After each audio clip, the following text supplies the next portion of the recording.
Hi everyone. My name is Fumi Nagaska. I'm a Japanese photographer based in Brooklyn.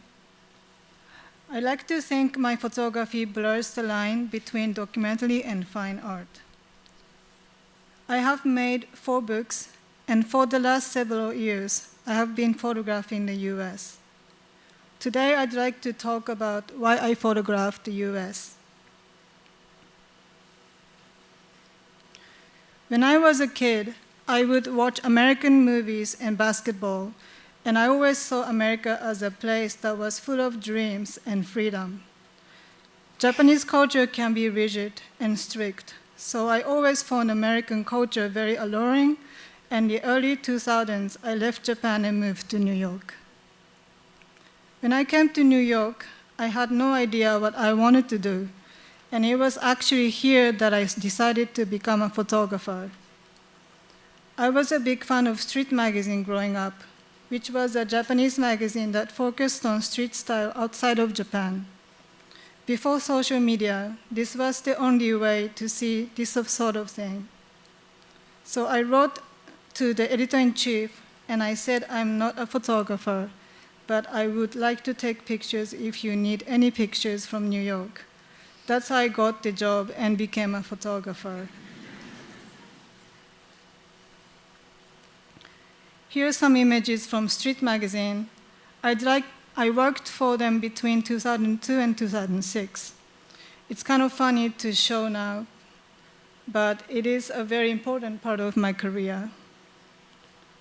After working for Street Magazine for 4 years, I worked as a freelance photographer in the fashion and commercial industry, mostly in New York, Japan, and Europe.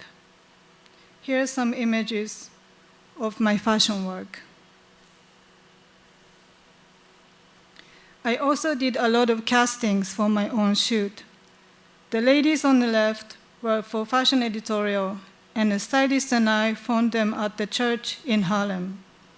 They dressed up exactly like this, and I basically begged them to be part of my shoot. The right one was also for a fashion editorial. I had an opportunity to decide what kind of stories, so I made a story about the Asian community in New York. The left one was shot in Paris for Louis Vuitton, and the right one was an advertorial shoot I did in Florida. I casted local young people, and it was really fun. I really loved traveling for shoots. During the 2016 presidential election campaign, I was very fascinated by what was going on in this country and how the country was getting divided and why. But as an immigrant living in the US, and most of my friends also came from different countries, I realized that there was a big gap in my idea of the US because I had only spent time in major American cities until then. I went to Alabama for the first time in 2017, and it was so different from anything I had experienced in the US or elsewhere. There were so many new things to me, like homecoming, football culture, Sunday church services, and naturally I wanted to photograph all of them. I started to photograph what would become the Dora Yerwood Walker County, Alabama book that came out last November. These images are from the book.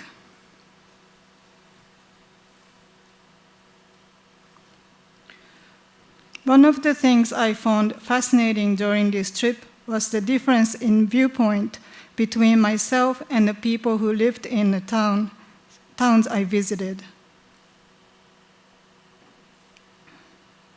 For example, I really liked taking pictures of old buildings and signs, and the locals didn't understand why, because they thought of them as old and rusty.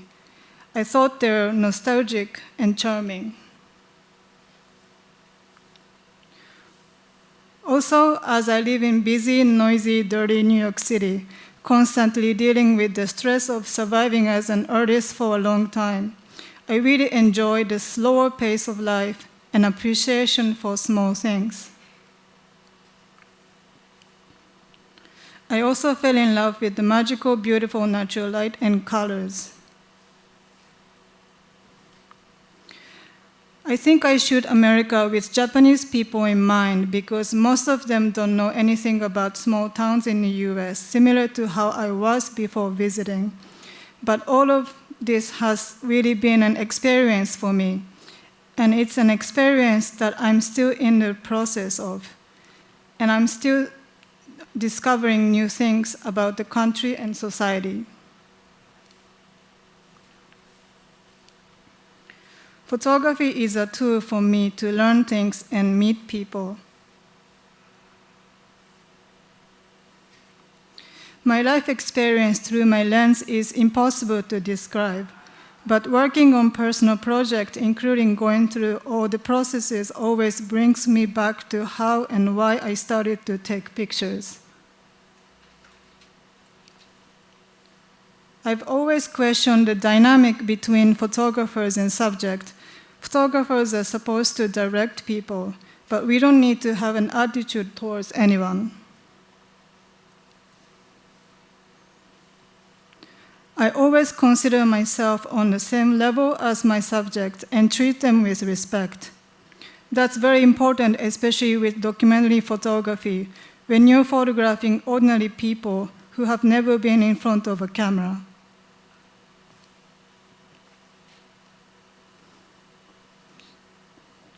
If you want them to be vulnerable and open, you have to be vulnerable and open first. I think there is more work outside of actual photo shoots in the process of my practice. After working for Street Magazine for a long time, I developed an eye for what it is that I like or am drawn to.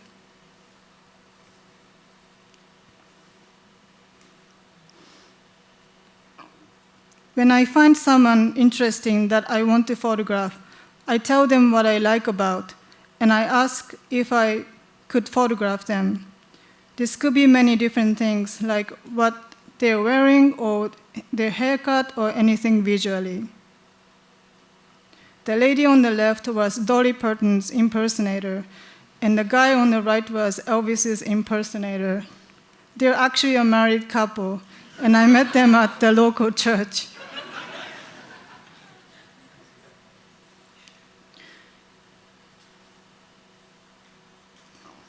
There is also a physical element to it, where sometimes the lighting or surroundings create an interesting image.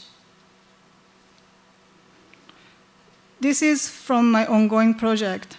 I shot this boy in Texas next to the painting of the lion because I thought they had the same haircut.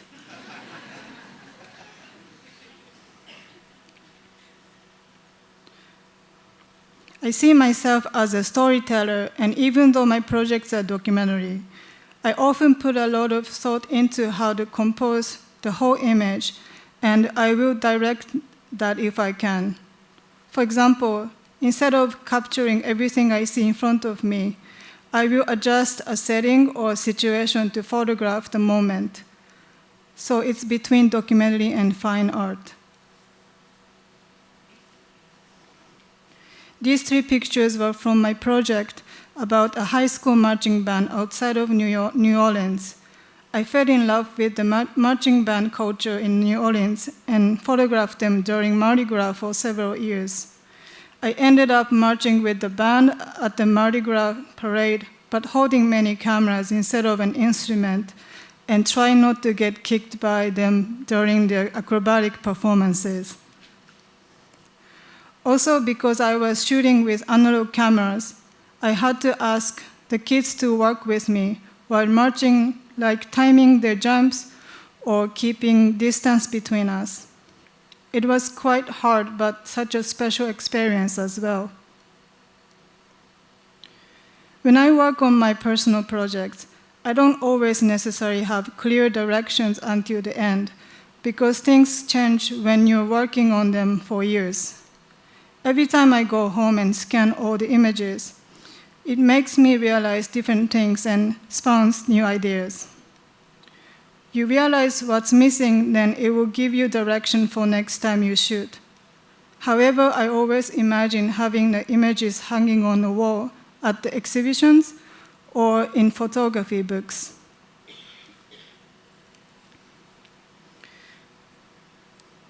Bookmaking is a totally different process after finishing the actual shoot. Especially since I'm very attached to all my images, I need someone who has a great vision for the book and how to assemble the images. Luckily, I met Stu Smith at Ghost Books, and we worked together. The hardest part of me was editing, letting a lot of my favorite pictures go, but I trust Stu's bookmaking skills and vision. And after a lot of back and forth, we managed to make it into a solid book, and I'm very thankful for that.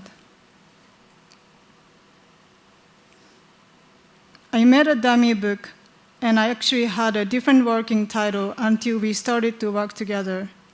Stu told me that my title was not so great, so he said he liked just the name of the area, so I agreed to go for that, which I think it was a good decision and made the book more sense after all.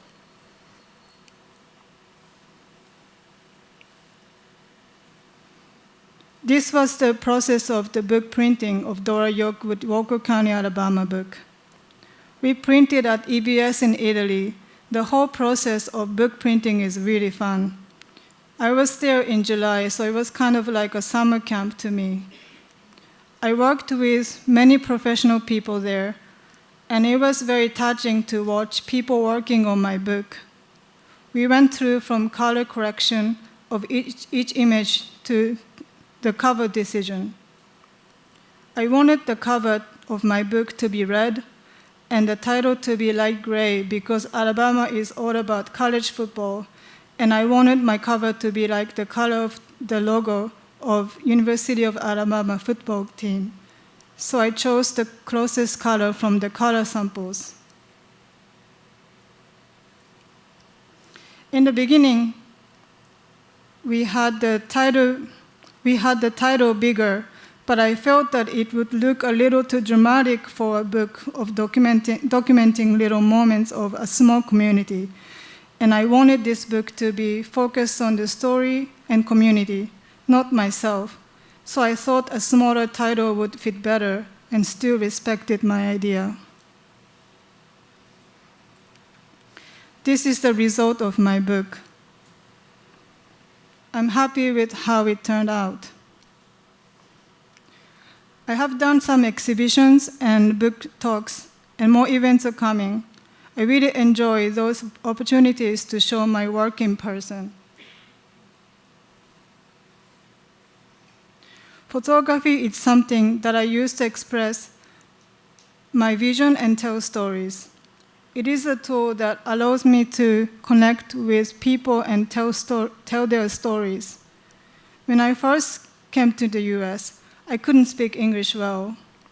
Working for Street Magazine and photographing people helped me a lot to learn not only how to take pictures and speak English, but also how to put myself out there and get out of my comfort zone. If I can give a piece of advice to young photographers and artists, I'd like to say stay original and stay humble. Be open and embrace your talent and vision. Being an artist is not always easy. Having people or communities that support each other will help you in so many ways.